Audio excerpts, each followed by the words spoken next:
Hey guys, it's finally spring. Well, a semi spring. The gods have remembered us. Typically, it's just lying, but it's kind of informing us that, yeah, guys, start preparing. There is hope at the end of the tunnel. Why is my makeup looking this good? Huh? It's eating chop rice. Man, like, honestly, as you can tell by the title, I'm just talking about the things that really have changed after living in Europe for pretty much almost 5 years. Number one, the appreciation for sun. I never knew sun is so important until I came to Europe, because what is this? I have been hibernating like a toad or like a turtle or a snake. I don't know these reptiles, because like my life just sucks. There's no other word. It sucks from like November to like this time. No matter what I try. The other thing I've not tried to pick up hobbies. I don't know, I'm exercising, I'm taking vitamins. Yeah, but still, when the sun is not there, ain't no sunshine when she's gone. Whoever sang that song knew what they were talking about, because the mood is terrible. Like, I don't want to do anything, and I'm like a very hyper girl. Like, I like to do stuff, I like to be outside, I want to meet people, I want to socialize, I want to create, but like I don't have this energy. And initially I was kind of beating myself up to it, and I just stopped, because I was like, if whole plants are shedding off their leaves, who are you to resist change? So I gave myself grace. That's why I've not been posting. So when you see the video, watch the video, like the video, comment the video, and let's keep it moving. Somebody's calling me. Wait, who's calling me? Hold. Yeah? Hola. They have acrophilia. Yeah. On.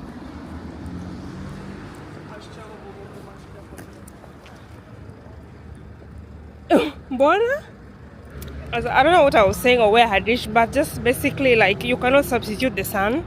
The sun is sun and God is God, because nah, like, so we should just accept it that it is. Number two is definitely a slow living. I had lived in Nairobi, a city of 6 million people, and how fast the life is in Nairobi versus while in Kaunas or Vilnius, it doesn't matter. It's like two sides of a coin. Here, like right now, I'm just walking for pleasure.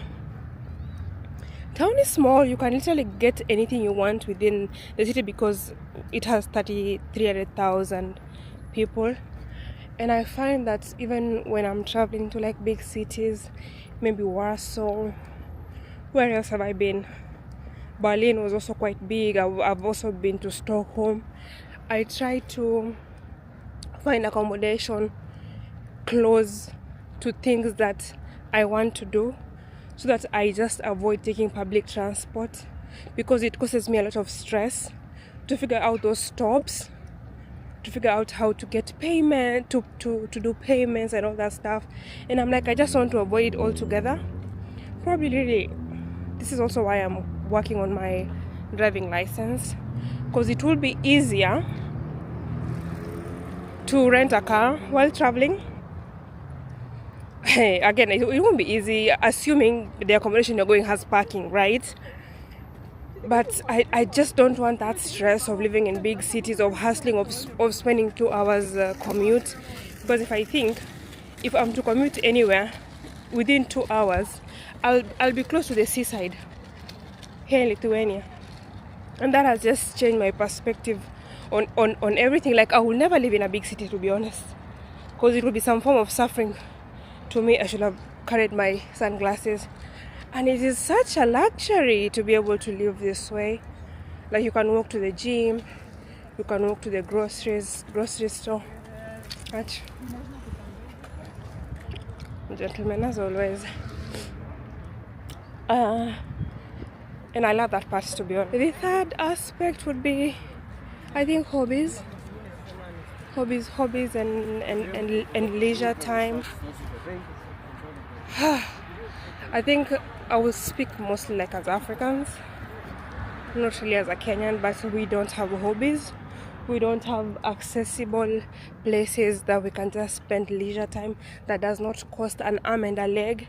And also I was thinking it creates an opportunity for some form of investment. It doesn't even have to be from the government, but of course the government can contract somebody to like build like parks, some outdoor gyms, some outdoor cinema place where we can have events, people, just to spend time.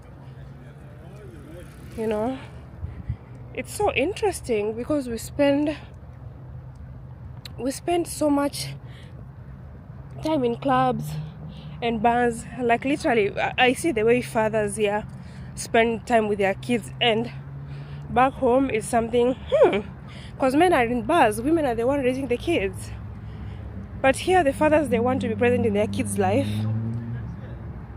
And for me, it's something that warms my heart. And I would really like to replicate such values in my home. It's not so proper that kids grow up without knowing their father. And then when they become adults, they're only thinking about the mom. Why? Because the father was always outside. It doesn't really matter whether he was working or he was in the bars, but we kind of have to create some form of balance on what is needed at specific times, especially when kids are young. I think when maybe they're teenagers, really kids when they're teenagers, they don't want to be with their parents, they want to be with their friends. But when they're young, they need their parents to play with them, to hang around them. And it's important for that bond. And I think this is what I really admire this in Europeans. And also having less kids. I don't know why we're still having 4, 5, 6 kids in this economy, and then not really giving them the quality of life that they deserve. I'll say 2 is decent, 3 is good if you're doing well. But if you don't know what's happening, it's better you just stick to 1. Why lie? I mean, I'm talking just, sharing my thoughts. It's not really trying to pull them, but you can see like kids here. Somebody is in just regular family. It's so easy to transfer property if you had only 1 or 2 kids, right? Because like grandparents, they are transferring a home to the parents, and the parents maybe they will get like 2 properties, and then they will give the kid, so the kid doesn't have to start renting by the time they are 18, because they can choose to stay in a home. So I know I have a friend of mine who they have like 3 homes. So, and their dad is old, so he's living in one separately. Another one, the brother is living in, why am I sweating? Of course it's hot. The brother is living in another, but now they are living with the father in the other, and the other one is renting. But if we look at our culture, you have like 6 kids, and even when you die, they are struggling. Even like you had to invest so much in maybe the education when they were young, that you were not really able to acquire properties and wealth, because everything was like coming and going. And by the time you are dying, you are leaving nothing to your kids. It's terrible, no? Or even if you're leaving them fighting. Yeah, and it's such unfortunate. There are some practices that have been, like they have been passed with time. What's the word? My English is not so good nowadays. Like they're outdated basically. And It's good. Also, this thing of like having illegitimate kids, that's just messed up. Because this, again, when it comes to things with inheritance, just somebody randomly comes and say that was my father, and okay, we go do paternity tests. It's their father. Then you start fighting over property. It just does not make sense. If somebody has kids like outside, they should be recognized while the person is still young, and there's a way you can trace child support. Such thing, we should update the systems that we have, and to keep these men in check, because African men, I find like they kind of mess a lot. Because nobody's keeping them accountable, they can do just whatever they want, and then they are messing women's life and also the children's life. You feel me? Yeah, what else? I think the quality of life is something I really like. My definition of good living has completely changed. I think it has maybe like the principle of efficiency, convenience, such things. I have come to really value with living in Europe. The predictability of outcome to some degree. How, like, let's say for instance transportation. Yeah, I always say like if the bus is leaving at 10, the bus will leave at 10 whether there is people or no people, because it has to pick people in some other 3 or 4 stops later, so it cannot fail not to leave. And also sometimes when there is delays, they actually communicate. One friend was telling me that I think she had an interview and there was some delay in the train, and so when she got into the interview, they were like, "Why are you late?" She's like, "Oh, there were delays in the schedule, and they can check." And they saw really she was saying the truth, so they still gave her audience for her interview. And just these are some of the systems here. Another thing, I miss vegetables and fruits. We really take for granted these things back home, because I can go buy like for 5 shillings I can be able to get an avocado. This is just unheard of here. Here one avocado is like say €1.70. That is maybe almost 300 shillings just for one avocado. And I'm always thinking like my grandma has a farm full of avocado, yet I'm doing this. So of course I just cannot have unlimited stuff the way I would like. Passion fruits, pineapples especially. Which other fruits do I miss? And even vegetables, things like aubergine, zucchini. I just find them to be overpriced. 100 grams of French beans is like almost €350. Why? But also, of course, we understand, to them these are things that they call them exotic. So even if you see in the store they are writing exotics, these are now the things that they do not have.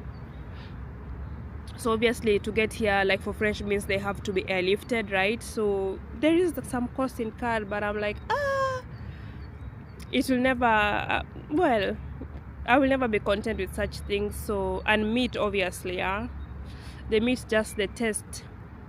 But then obviously when I go home, these are the things I eat the most.